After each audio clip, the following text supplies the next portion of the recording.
Terima kasih Pak Iwan. Shalom, selamat malam semua. Halo. Yang dengar suara saya bisa lambaikan tangan. Halo, shalom.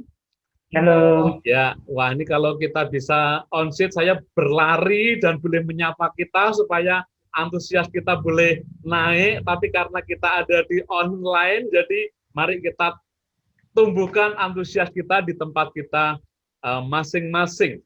Ya, sepanjang acara waktu pembicara sedang berbicara, Bapak Ibu akan di-mute supaya suaranya rapi dan kita akan masuk dalam materi yang pertama. Saya sudah kirimkan di grup PDF-nya, Bapak Ibu bisa buka ataupun bisa mengikuti lebih dahulu dari slide yang akan saya sampaikan. Mas, jadi bisa di spotlight saya.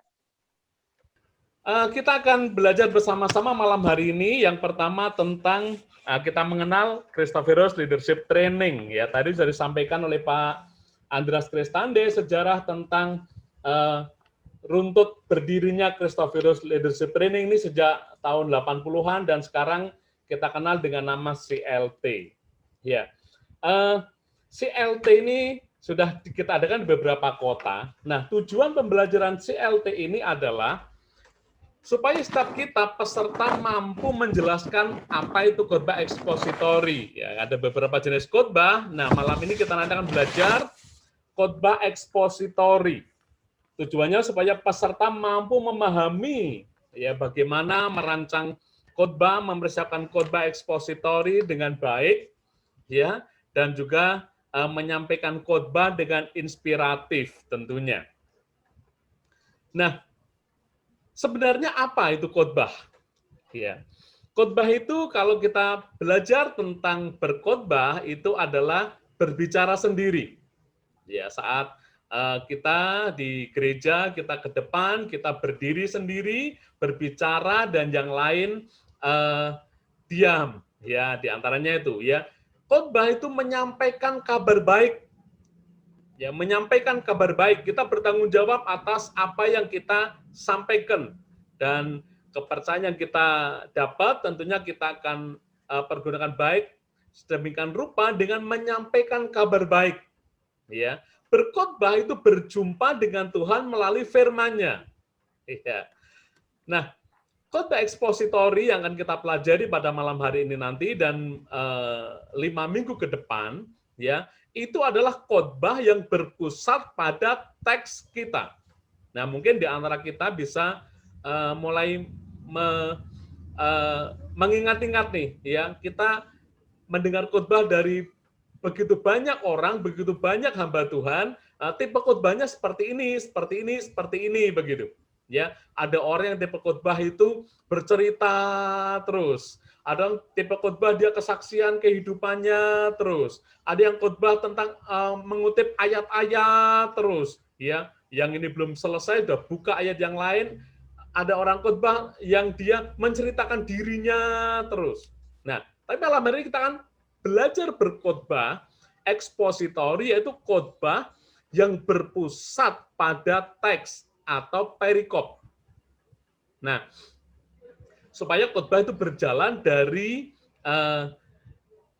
kata, ya, khotbah dari kata ke kata, dari ayat di dalam nas itu. Ya, nanti ada penjelasan yang detail. Ini kayak silabusnya saja. Nah, kita akan belajar secara sederhana. Tadi Pak Andreas katakan memang program ini dibuat untuk non klerus begitu ya. Ini ada banyak yang tidak mengerti tentang klerus ya.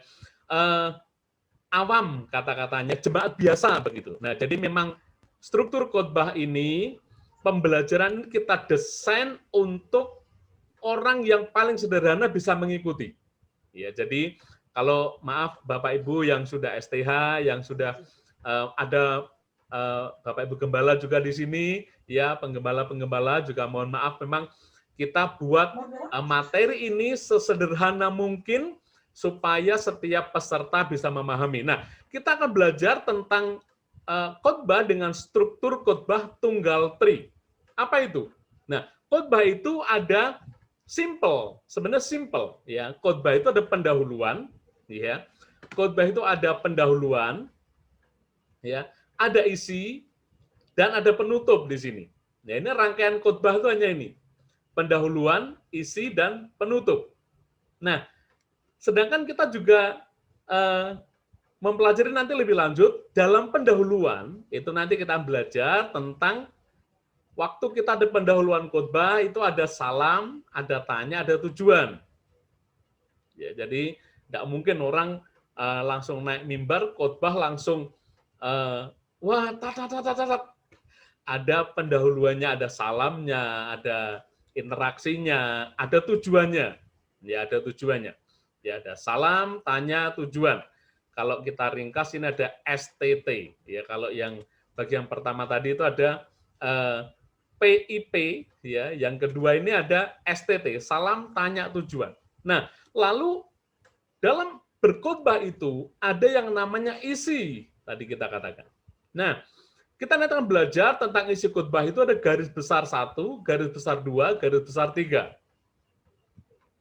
Ada yang bertanya pada waktu kita adakan training-training, mengapa kok 3 Pak, tidak 2 atau 4 begitu. Ya. Nah, ini jawaban simpel. Kenapa kok 3? Kalau 2 terlalu sedikit, kalau 4 terlalu banyak. Bayangkan ada pengkhotbah yang bilang begini, saudara-saudara, kita akan belajar 12 makna penyembahan. Waduh, sudah. Ya, jemaatnya belum mendengar sudah lemes, saudara. Karena apa? 12 poin. Nah, 3 poin. Ini paling simpel. Lalu yang terakhir, khotbah itu ada penutup. Nah, penutup ini nanti kita belajar tentang ada deklarasi, rangkum, amin. Apa maksudnya? Deklarasi ini saat pengkhotbah menutup khotbahnya ada tantangan, ada ajakan untuk bertobat, ada tantangan untuk kita lakukan sesuatu setelah khotbah ini. Lalu ada rangkum, ya, ada kesimpulan dari khotbah itu. Kalau kita ada 3 poin, kita sebutkan 3 poin secara singkat untuk apa? Untuk merangkum khotbah itu. Dan yang tentunya ada amin waktu khotbah itu diselesaikan. Ya, ini adalah sekilas tentang pelajaran yang akan kita lewati sepanjang 5 minggu ini. Nah, kita akan masuk dalam materi pembelajaran kita yang pertama pada malam hari ini. Ya, kita akan masuk dalam bagian yang pertama yang tadi kita sampaikan tentang langkah praktis menyusun khotbah, ya. Yang malam hari ini masih berbinar-binar matanya dan belum mengantuk boleh lambaikan tangan bersama-sama kita. Tanda saya tidak berbicara sendiri di ruangan saya ini. Ya, Bapak sekalian, kita akan masuk dalam pembelajaran yang pertama. Bapak Ibu bisa siapkan catatan-catatan juga, bisa catat di HP Anda, di laptop, di tab, ataupun juga bisa menulis di kertas. Bapak Ibu juga bisa membuka materi di materi PDF yang sudah saya kirimkan di grup, ataupun juga bisa berkonsen lewat slide yang saya tampilkan di sini. Ya, Christophorus Leadership Training, ya, langkah praktis menyusun khotbah. Kami membuat sepraktis mungkin bagaimana cara kita mempersiapkan khotbah. Ya, ini beberapa koleksi foto di mana kami mengadakan training-training ya sejak 2014. Setiap tahun kami mengadakan, bisa di Semarang, bisa di tempat-tempat lain. Nah, pandemi kemarin kami belum mengadakan, lalu ini kita mengadakan pertama kalinya lewat Zoom, ya. Jadi kita akan berusaha memaksimalkan media Zoom ini untuk kita bisa belajar bersama-sama. Nah, langkah apa yang harus kita lakukan pertama kali untuk kita mempersiapkan khotbah? Ya, biasanya kita sudah mendapat jadwal dari gereja, mungkin paling cepat yaitu sebulan sekali, sebulan sebelumnya, atau mungkin 2 minggu sebelumnya. Nah, langkah-langkah apa yang harus kita lakukan untuk kita bisa menyusun, mempersiapkan khotbah? Ya, ada orang yang langsung searching di Google, ya, bicara sama khotbah tentang hati Bapa. Wah, cari hati Bapa. Ya, saya mau khotbah tentang bagaimana mengampuni, cari. Apakah boleh begitu, Ustaz? Ya, boleh-boleh saja, tetapi khotbah yang hidup adalah khotbah yang kita dapat sendiri, khotbah yang kita memang pergumulkan sendiri, dan saya boleh pastikan kalau khotbah-khotbah yang kita dapat dari Tuhan, kita pergumulkan dari Tuhan, maka akan kita sampaikan dengan baik, dengan lancar, dan bisa mendarat ke hati jemaat-jemaat Tuhan. Ya, kita belajar bersama-sama yang pertama pada malam hari ini, bagaimana kita mempersiapkan diri. Ya, langkah apa yang pertama yang harus kita buat? Langkah sederhana yang harus kita lakukan yang pertama adalah kita berdoa. Nah, waktu kita terima tugas nih, yang pertama kadang-kadang pikiran kita langsung ya berpikir materi apa ya. Iya, tetapi saya mengajak lewat training CLT ini, ya, waktu kita terima tugas yang pertama kita mendoakan dulu. Kita doakan dulu, Tuhan, apa yang harus aku sampaikan? Tuhan, apa yang harus aku persiapkan untuk jemaat Tuhan ini? Ya Tuhan, kita berdoa dulu. Ya. Lalu kita terus berdoa. Nah, langkah di langkah pertama ini saya menyingkat BBM. Ya, kenapa BBM? Ya, sebenarnya ada sejarahnya, Saudara. Materi ini kami membuatnya waktu BBM itu masih membooming begitu. Jadi supaya mempermudah peserta, kita cari istilah BBM. Berdoa, baca, mengulang baca. Nah, setelah kita berdoa, kita membaca nats yang akan kita bawakan. Wah, lalu timbul pertanyaan nih, loh Pak, saya kan baru saja berdoa nih. Bagaimana saya mendapatkan nats yang akan saya sampaikan? Ya, Saudara. Waktu kita berdoa, ya, Tuhan taruh apa? Nah, juga akan kentara ya orang-orang yang biasa membaca Alkitab dan tidak biasa membaca Alkitab. Ya, saudara sendiri yang tahu, saudara tiap hari baca Alkitab atau tidak.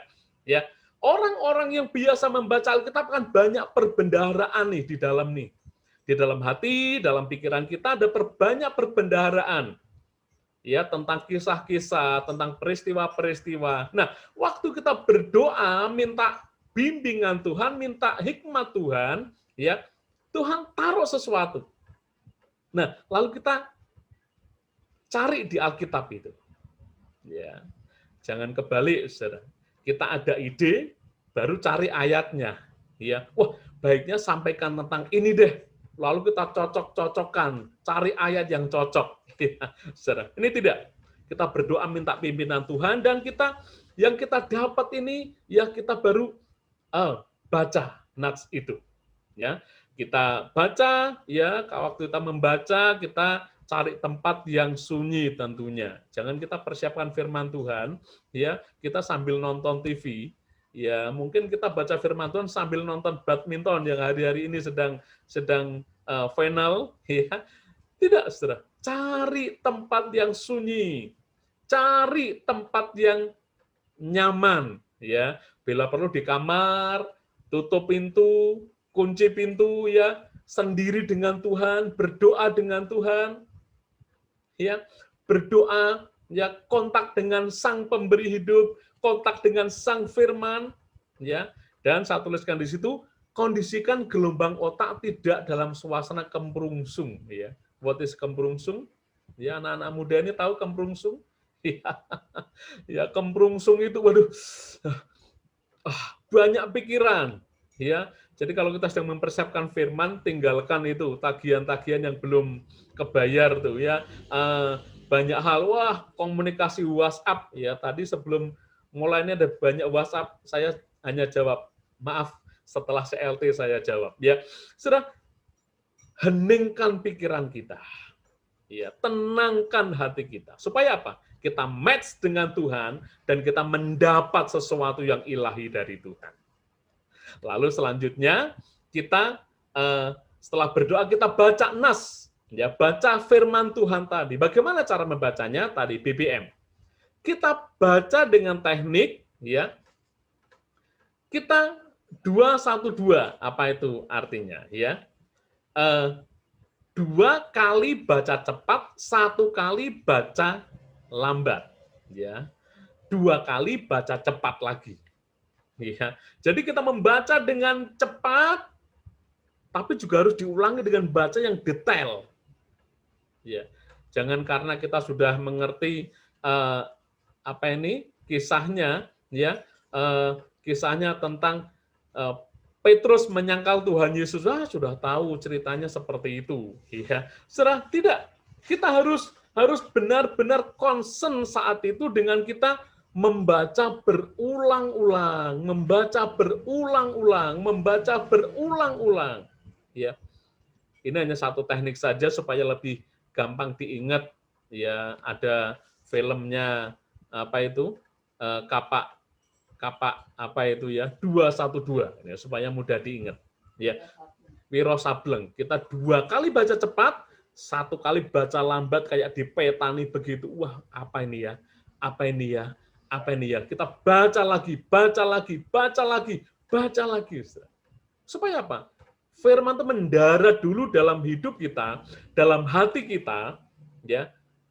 Firman itu masuk dulu dalam hati kita, baru kita mempersiapkan, ya. Selanjutnya di sana, ya, dalam suasana hening, bila perlu sambil memutar musik instrumen rohani. Ya, ini bisa juga ada banyak orang yang dia bekerja harus ada musik instrumen, ya, supaya lebih konsentrasi, itu bisa, ya. Tapi juga ada orang yang dia belajar, dia mempersiapkan firman harus hening, ya, harus benar-benar tidak ada suara, juga ada. Tipe kita masing-masing berbeda, ya. Ini terserah pada kita. Kalau kita nyaman dengan adanya musik yang lirik, kita nyaman dengan adanya musik yang pelan-pelan begitu, ya, boleh saja, ya.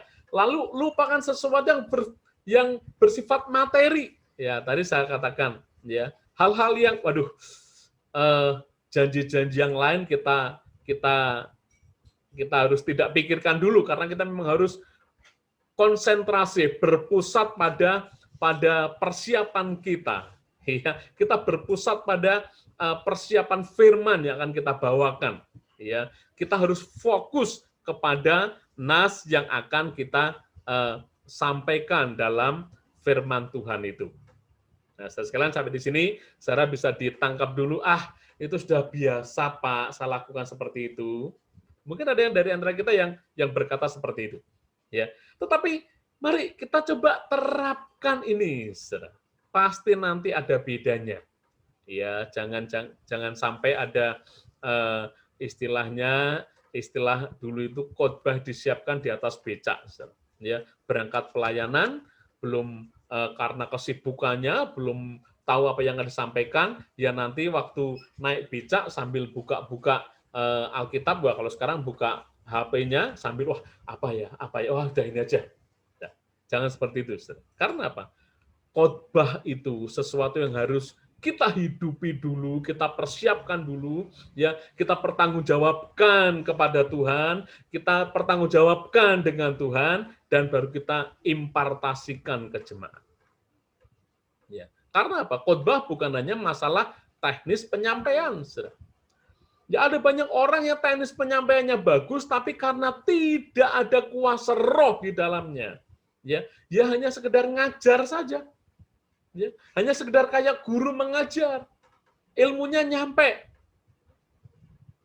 tetapi tidak ada yang bisa ditangkap secara ilahi. Ini tidak dengan khotbah, tidak dengan menyampaikan firman, karena kita rindukan firman itu benar-benar bisa mengubah hidup para pendengar-pendengarnya, mengubah hidup jemaat-jemaat yang mendengar firman itu. Nah, lebih lanjut lagi kita belajar. BBM, ya, berdoa, baca, mengulang baca. Hal-hal yang harus kita perhatikan. Tadi kan kita sudah belajar baca cepat, baca lambat, baca cepat. Ya, seberapa bisa kita baca lagi. Nah, waktu kita membaca, kita harus belajar memperhatikan hal-hal ini. Ya. Waktu kita membaca firman yang akan kita siapkan tadi, yang kita sampaikan, kita belajar untuk sedetail mungkin apa yang bisa kita lihat. Ya. Apa yang bisa kita lihat. Ya. Apa yang bisa kita dengar. Apa yang bisa kita rasakan. Apa yang bisa kita pegang. Apa yang bisa kita endus atau cium. Nah, karena malam hari ini bukan webinar, malam ini tidak seminar, tapi kita adalah training, saya mengajak untuk kita bisa belajar bersama-sama. Ya, mari Bapak Ibu bisa membuka Yohanes pasal 2 di rumah masing-masing. Bapak Ibu buka Alkitabnya, Yohanes pasal yang kedua ayat 1 sampai 11. Ya. Yohanes pasal yang kedua ayat 1 sampai 11. Kita belajar Yohanes 2 ayat 1 sampai 11. Nah, saya minta sekarang kita boleh interaktif saat ini, mikrofon bisa dibuka, ya. Yohanes pasal 2 ayat 11 ayat 1 sampai 11, temanya apa di sana? Perkawinan di Kana. Ya. Nah, mari kita akan mulai belajar bersama-sama malam hari ini, ya. Bapak Ibu bisa membaca, ya, baca 2 kali cepat, 1 kali lambat, dan 2 kali cepat, ya. Atau bisa ini cuman ayatnya 11 ayat, ya, mungkin tidak sampai 5 menit, ya. Ya, 2 kali cepat, 1 kali lambat, dan 2 kali cepat. Nah, Bapak Ibu mulai perhatikan waktu membaca nanti apa yang bisa kita lihat di situ, apa yang kita bisa dengar dari peristiwa itu, apa yang bisa kita rasakan di peristiwa itu, apa yang kita bisa pegang ya dari peristiwa itu ya, apa yang bisa kita cium, bisa endus ya dari peristiwa itu. Nah, ini waktunya kita boleh belajar bersama. Mari Bapak Ibu bisa mempraktekannya dari sekarang. Bisa membuka Alkitabnya, membaca Yohanes pasal 2 ayat 1 sampai 11. Mas Dani kalau bisa nyalakan instrumen kecil, lembut saja.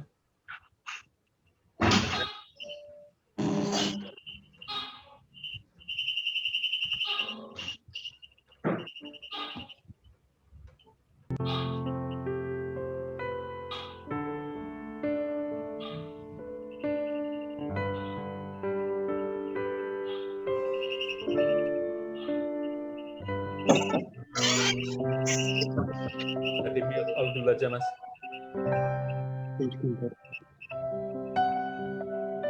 Ya, makan apa ada nih?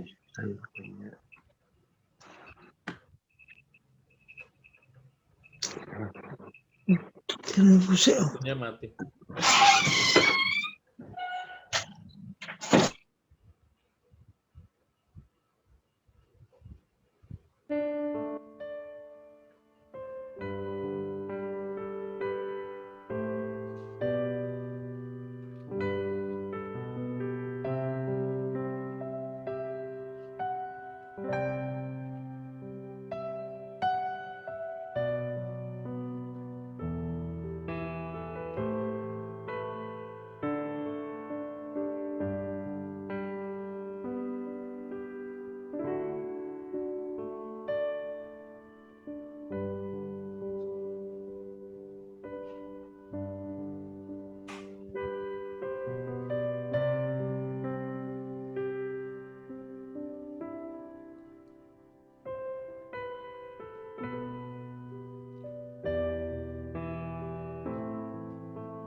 ini ya.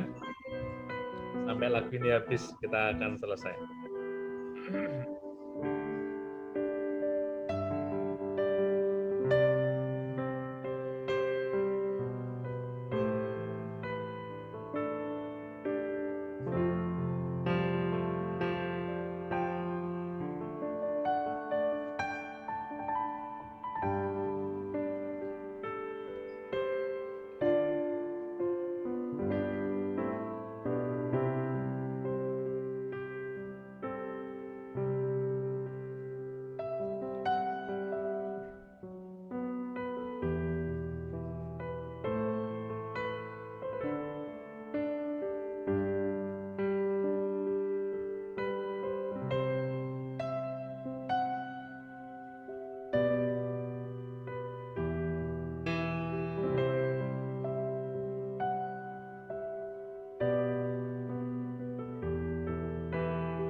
Iya, kita sudah selesai waktunya.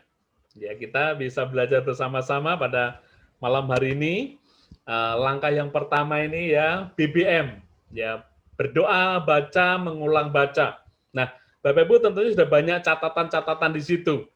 Lalu mungkin bertanya, apakah gunanya catatan ini? Ya, Bapak Ibu kalau melihat serombongan tukang akan membangun rumah, ya. Di situ ada bambu-bambu yang ditancapkan di sana, tancapkan di sana, dipalang di depan, dirangkai untuk memanjat. Nah, saudara, bambu-bambu itu di awal diperlukan atau tidak? Sangat-sangat diperlukan. Tetapi nanti waktu rumahnya sudah jadi, bambu-bambunya tidak diperlukan. Nah, saudara, ini sama dengan persiapan kita ini. Kita semakin banyak catatan, semakin bagus dalam persiapan, saudara. Tetapi saat konsep itu sudah jadi fix, itu catatan-catatan itu ya memang kita perlukan, tapi tidak mutlak lagi untuk kita terapkan di situ.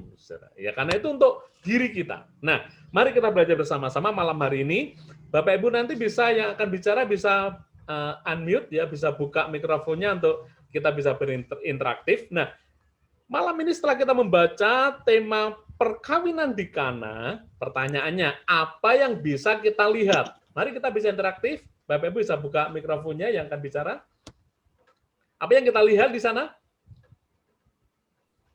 Ada orang yang mengadakan pesta perkawinan, tapi mendapatkan kekurangan anggur. Ya, saat kita boleh mencatat itu satu kalimat saja, satu kata saja. Misalnya apa yang kita lihat, ya, pesta perkawinan. Jadi perkawinan. Ya, oke Pak, terima kasih. Ya, lalu berikut yang lain, mari kan tentunya dari kehabisan anggur. Yang kita lihat kehabisan anggur, apalagi yang lain? Kekhawatiran. Kekhawatiran dari pelayan ya. Apa Pak? Kekhawatiran pelayan karena anggurnya habis tadi. Kekhawatiran ya, sebuah kekhawatiran ya. Lalu apalagi? Mujizat. Apa? Waktu Tuhan. Mujizat, ada waktu Tuhan. Nah, kita harus belajar mulai jeli ya, karena ada pertanyaan-pertanyaan di bawahnya. Ya. Yang kita lihat dulu, kalau sudah ada peristiwa, ada sebuah peristiwa, yang kita lihat itu apa begitu? Itu ini Pak. Ya. Itu mungkin bukan lagi khawatir, tapi memang sudah habis itu. Nanti itu di bagian yang dirasakan tuh kekhawatiran ya. Ya, yang bisa kita lihat ya. Semuanya tuh baik ya, itu catatan-catatan yang baik, tidak ada yang salah. Tapi kita belajar lebih spesifik lagi. Yang bisa kita lihat adalah sebuah peristiwa apa di sana? Pesta. Perkawinan. Nah, pesta perkawinan. Lalu yang bisa kita dengar apa?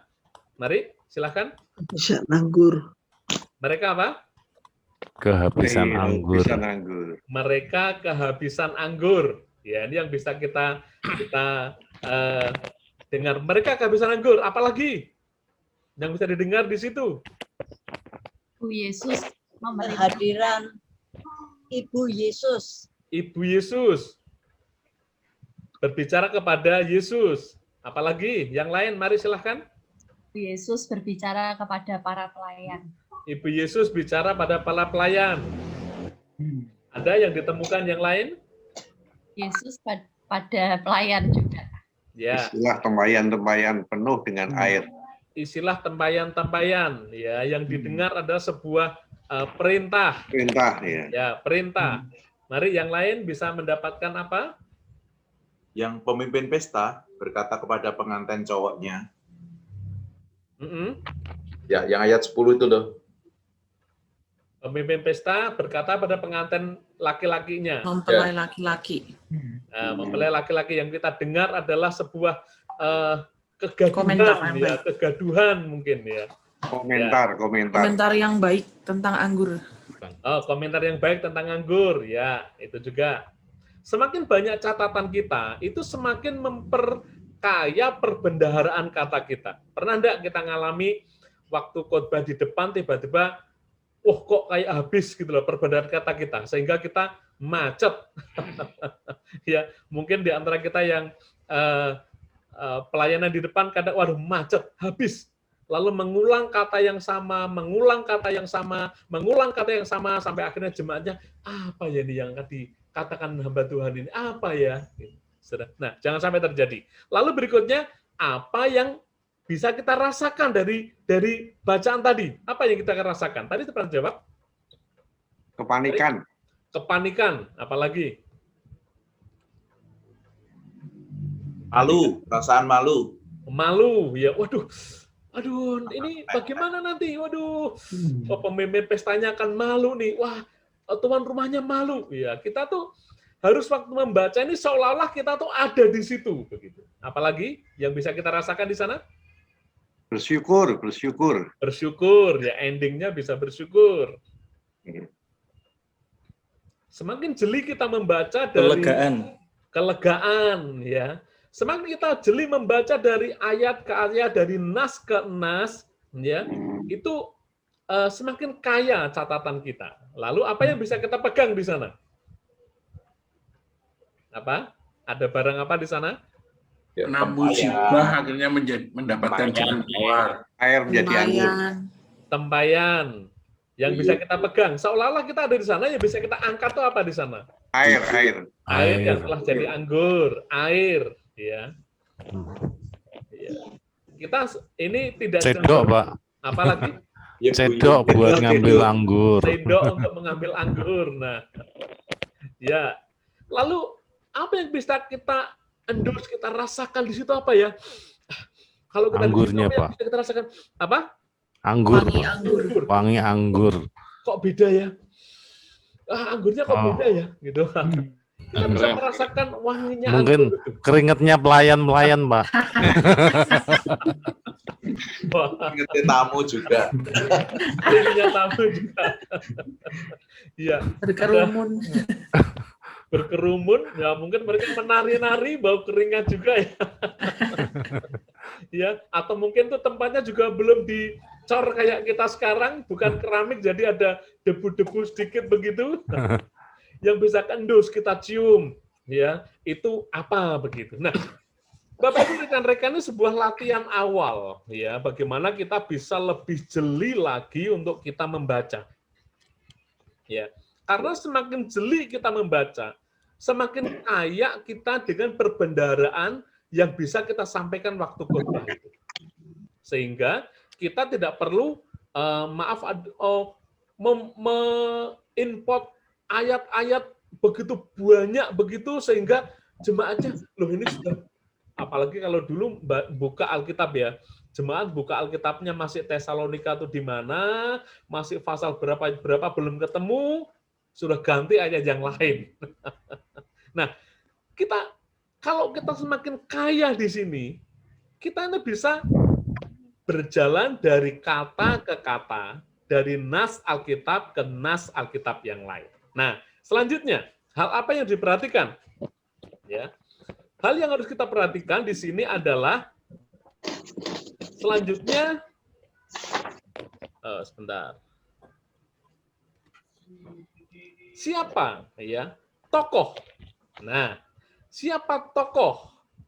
Nah, kalau kita bisa membaca di tempat ada waktu banyak, kita bisa dari Lukas. Tapi karena waktu kita sangat terbatas, ya, apalagi kita di media Zoom, dari peristiwa anggur tadi, siapa tokoh dalam nas itu yang bisa kita catat? Siapa saja tokohnya? Mari. Maria, Maria. Yesus, Yesus. pemimpin Pelayan. pesta, Pelayan, pemimpin pesta. pemimpin pesta, Murid-murid. murid, yang nikah juga Pak, Yang menikah. mempelai Pak. Mempelai. Mungkin apa? Ada security, ada satpam di depan sana. Walaupun Tamu. dicatat. Ada tamu. Ya. Tokoh-tokoh itu. Ya. Yesus. Ada Yesus. Ya. Ya, ada Tuhan Yesus. Kita tulis. Ya. Apa yang mereka katakan. Nah, ini semacam kita mendirikan tiang-tiang bambu waktu kita membangun rumah. Ya. Kita tulis apa yang mereka katakan. Nah, ini memang yang namanya persiapan, saudara, yang namanya latihan. Ya, jangan di awal-awal ini Bapak Ibu dan rekan-rekan apalagi yang masih memang belajar, masih awal-awal, harus benar-benar berlatih. Karena apa? Nanti kalau kita sudah terlatih, kita tidak harus melewati banyak fase seperti ini. Nanti akhirnya kita membaca, ya, saya tetap kalau saya juga baca cepat, baca lambat, baca lagi, akan lebih mudah mendapatkan, lebih mudah menangkap. Tapi kuncinya kita mau latihan, ya. Lalu pertanyaannya, apa yang mereka perbuat? Hal apa yang diperbuat? Mari dari cerita. melakukan Yesus, Gimana Pak? melakukan perintah Yesus, Nah, pelayan-pelayan melakukan, apalagi Ibu Yesus memerintahkan, Ibu Yesus memimpin ya. ya. Ibu Yesus memimpin para pelayan untuk mengikuti petunjuk Yesus. Ya, yang mereka lakukan Ibu Yesus memimpin para pelayan itu.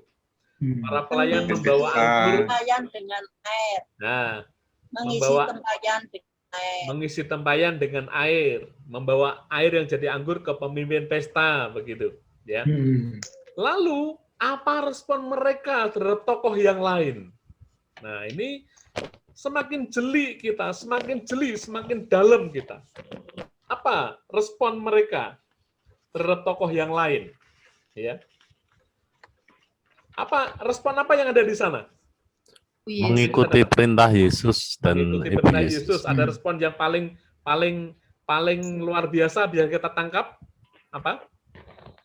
Ibu Yesus tetap Rasa anggur yang berbeda. Pak. Rasa anggur berbeda. Murid-muridnya percaya Lebih kepada bagus. Yesus. Murid-muridnya percaya, ya. Respon yang paling luar biasa tadi juga pelayan-pelayan ini percaya saja, ya, dibawa air tadi. Pelayan-pelayan belum ngerti, ya. Ya, itu respon yang baik. Ada satu respon yang happy ending yang luar biasa. Apa yang dikatakan? Kemuliaannya dinyatakan. Kemuliaannya dinyatakan. Yang dikatakan pemimpin pesta apa? Pesta, ya, ayat 10. heran, Heran. Engkau menyimpan anggur yang yang baik enak, sampai terakhir. apa? Dia nggak ngerti kalau itu tuh sebenarnya adalah air. Mujizat, ya, air. Itu air yang telah jadi anggur. Nah, ada respon. Nah, sekalian rekan-rekan CLT, kita belajar di sini, ya. Respon-respon itu kita tulis, ya. Kita perbendaharakan dalam catatan-catatan kita, dan itu akan menolong kita saat kita menyampaikan renungannya nanti. Nah, hal apa yang harus kita perhatikan? Ya, kita juga perhatikan tempat atau peristiwa di dalam nas Alkitab tersebut. Tempatnya di mana tadi? Nama tempatnya? Kana yang di Galilea, ya. Kana yang di Galilea. Karena apa? Nanti kalau kita lebih lanjut lagi, kita belajar latar belakangnya tuh ini, ya. Tadi kami juga ada kelas ministry, kita belajar tentang memupukkan bara api. Oh, ternyata latar belakangnya ini, ya, tentang garam kok sudah tidak asin lagi. Kan ada kan di Alkitab itu, ya. garam kalau sudah tidak asin lagi dibuang, diinjek orang. Diinjak. Nah, kita tidak ngerti. Nah, dengan kita nanti belajar membuat catatan, oh ternyata nanti begitu. Ya, nanti kita ada saatnya jadi belajar tentang hal-hal itu, saudara. Nah, kita harus mencatat di situ nama tempatnya di Kana yang di Galilea. Peristiwa apa yang terjadi di tempat itu?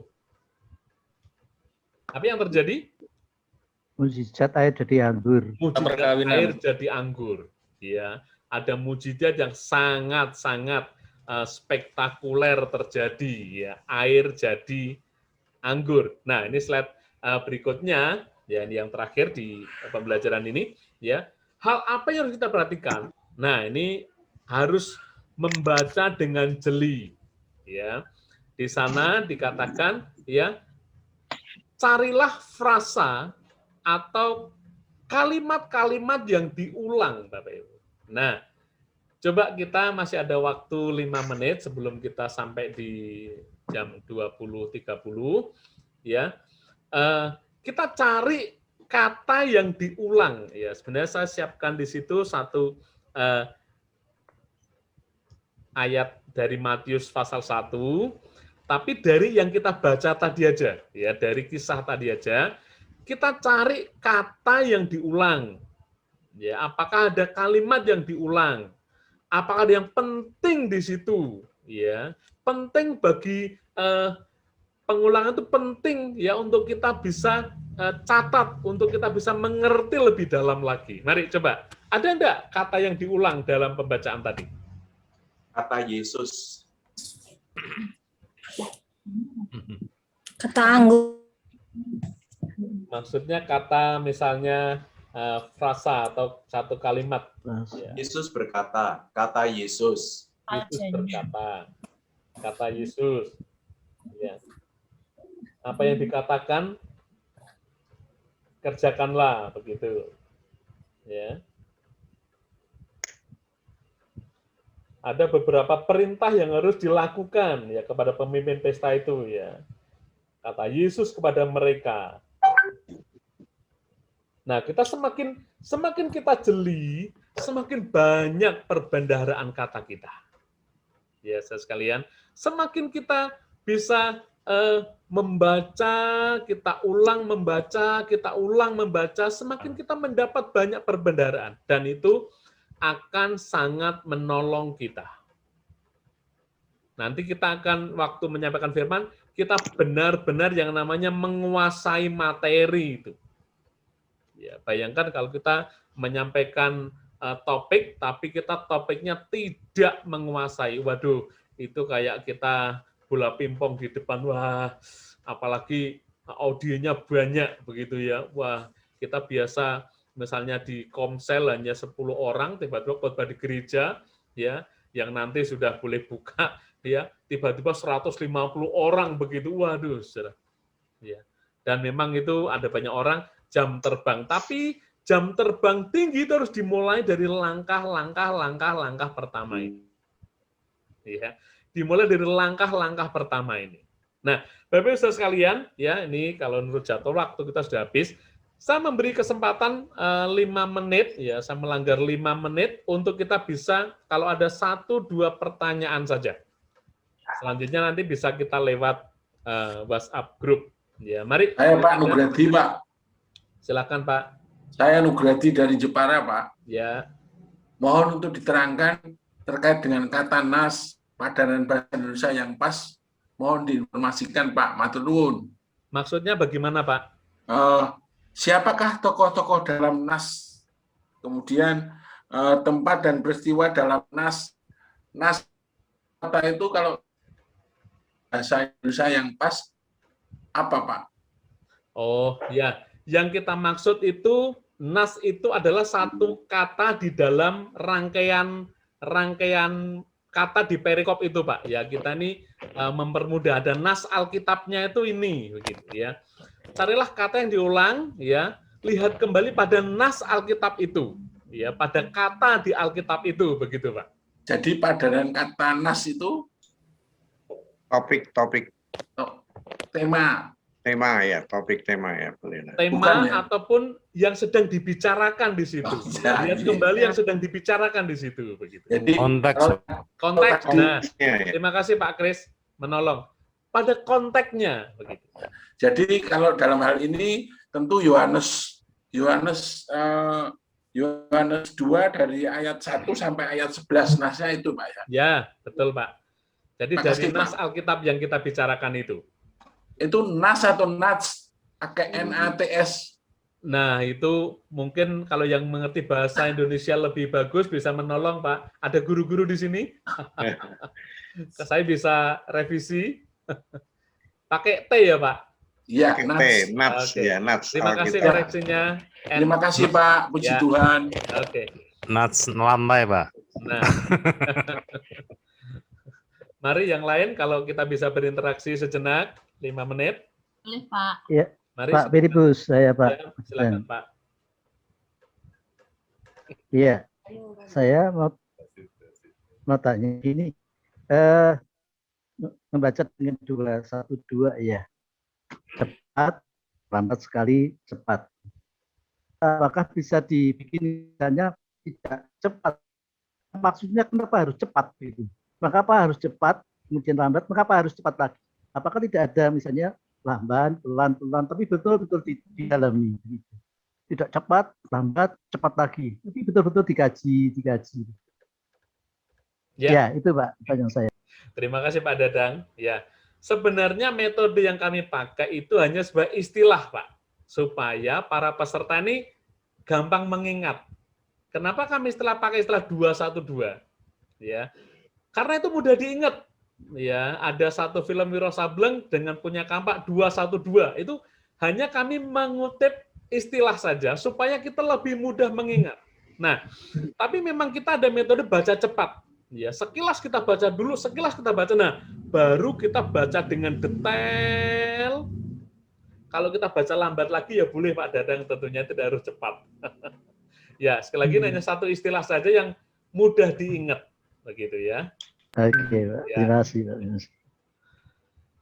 Mari, masih ada? Saya, Pak. Silakan. Ya, saya penasaran. Ini sebetulnya cerita ini, apakah memang waktu Yesus itu sudah tiba atau belum tiba gitu? Karena di sana ada kalimat seperti ini. Waktu Saatku tiba. Tetapi Ibu Yesus berkata kepada pelayan-pelayan. Nah, ini saya penasaran, apakah memang sebetulnya ini belum saatnya Yesus melakukan sesuatu karena ibunya sudah, tetapi Ibu Yesus malah bilang kepada pelayan-pelayan begitu ya, menunjukkan iman atau memang itu sudah saatnya gitu. Saya penasaran, Pak. Terima kasih. Iya, terima kasih Miss Ayu. Nah, sebenarnya ini belum porsinya kita menjawab itu, karena kita masih bicara soal teknis ya. Ya, itu kan kita sudah masuk ke ranah kayak penafsiran begitu. Nanti ada waktunya sendiri, ya. Tapi memang kalau kita melihat di situ ada satu peristiwa itu, ya, Yesus berkata waktuku belum tiba, saatku belum tiba. Ya. Nah, kalau ini mulai masuk ke penafsiran nih, ya, ada Mbak Betua di sini juga ya. Kemungkinan tuh Ibu Yesus itu sangat percaya nanti kalau aku katakan sesuatu pasti Yesus buat sesuatu. Ya, ini jawaban simpel saja nih Miss Ayu ya. Mungkin belum bisa memuaskan malam ini karena memang belum porsinya untuk kita menjawab pertanyaan itu ya. Kita masih bicara hal-hal teknis dulu ya. Gitu ya Miss Ayu. Ya, mau tanya Pak. mari Pil. silakan satu orang lagi.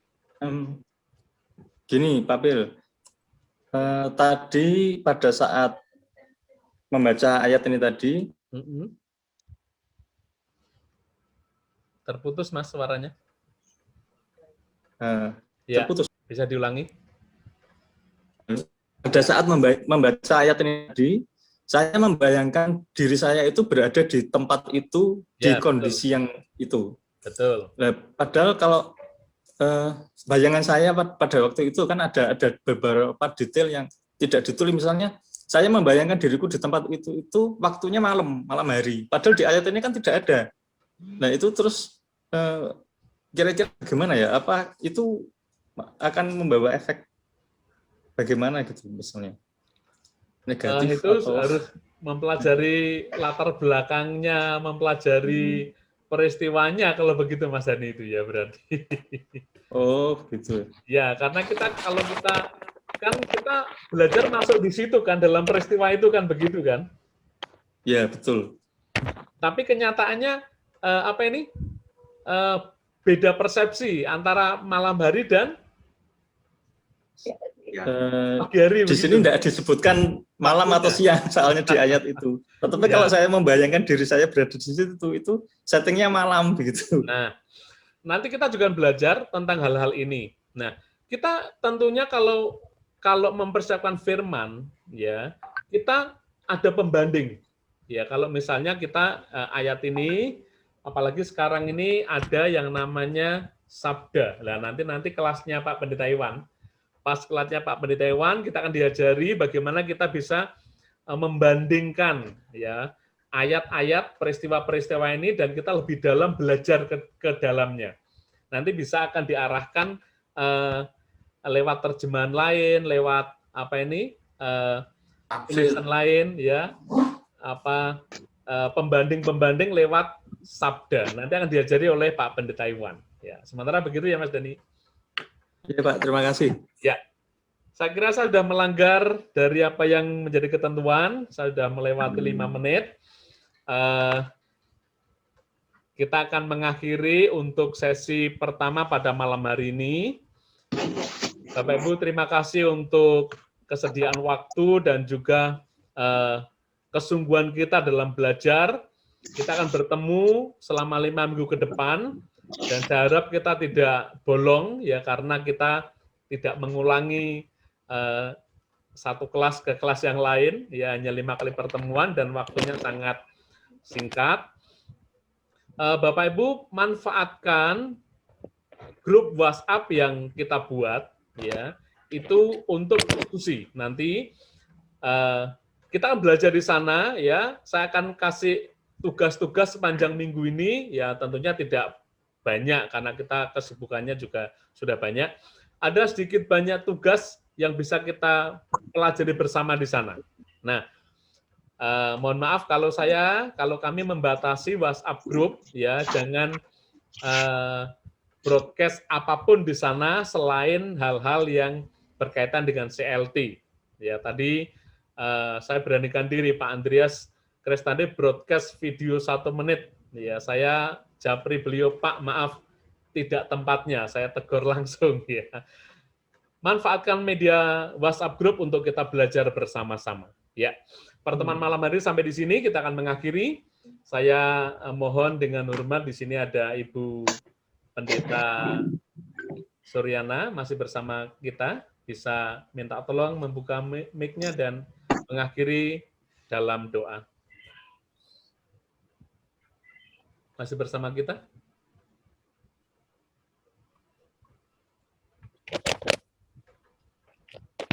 Ibu Suryana masih bersama kita?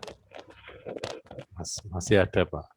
Nah, saya tidak bisa melihat di layar saya nih.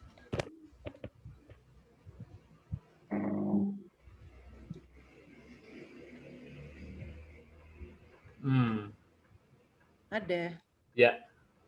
Silakan Tante bisa menutup pertemuan kita malam hari ini. Baik. Ya ini putus-putus dari tadi, maaf ya, nggak Ya. pakai video. Joy juga pindah di sini. Ya. Kami sangat bersyukur kepadamu Bapa. Banyak hal yang Kau bukakan kepada kami melalui hamba-Mu, sehingga kami lebih lagi dapat mencerna apa yang kami baca, yang kami siapkan untuk kami bisa menjadi berkat buat orang lain. Kami perlu bantuan daripada Roh Kudus. Karena teori itu semua Tuhan, doman saja Tuhan. Tetapi ketika kami menyampaikan sesuatu, kami perlukan Roh Kudus yang akan mengubah hati manusia, yang akan membarui, yang akan memulihkan, yang akan menyembuhkan, yang akan mengagumi Tuhan, yang akan memuliakan Tuhan. Sebab itulah Tuhan, pada malam hari ini kami menyerahkan semua peserta CLT dan bahkan juga berkati Pak Filipus sebagai pembicara malam hari ini, Pak Kristande yang sudah membuka dan memberikan kepada kami renungan serta sejarah daripada CLT ini. Demikian juga untuk pembicara-pembicara di 4 minggu ke depan lagi, kami menyerahkan ke dalam tangan Tuhan. Kami percaya, kami tidak kebetulan ada di grup ini. Kami tahu ke depan Tuhan akan memakai kami dengan luar biasa. Amin. Terima kasih Bapak. Berkati kami malam besok pagi kami boleh melakukan semua tugas-tugas baik yang juga bekerja. Tuhan Engkau akan memberkati, memberikan kepada kami hati yang terus melekat kepada Tuhan. Kami sangat percaya Tuhan akan memakai kami dengan dahsyat luar biasa di hari-hari yang akan datang. Di dalam nama Tuhan Yesus, kami mengucap syukur buat pertemuan malam ini. Dan semua yang percaya Tuhan mendengar doa kita, katakan. Amin. Amin. Amin. Amin. Terima kasih, Tante. Shalom, selamat malam semua. Sampai bertemu di minggu depan. Terima kasih. Shalom. Terima kasih buat layanannya luar biasa. Halo. Sampai bertemu. Sampai bertemu.